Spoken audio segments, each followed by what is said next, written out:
ঢাকা বিশ্ববিদ্যালয় কর্মচারী সমিতির সভাপতি জনাব এস.এম. সরওয়ার মোর্শেদ, সাধারণ সম্পাদক জনাব রুহুল আমিনের নেতৃত্বে পুষ্পস্তবক অর্পণ করছেন।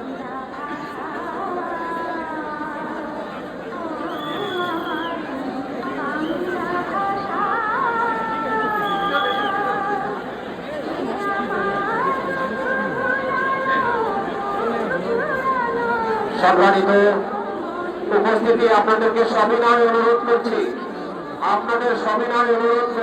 আপনারা শহীদ মিনারের মূল বেদি থেকে নিচে নেমে দ্বিতীয় বেদিতে আপনাদের পুষ্পস্তবক অর্পণ করবেন।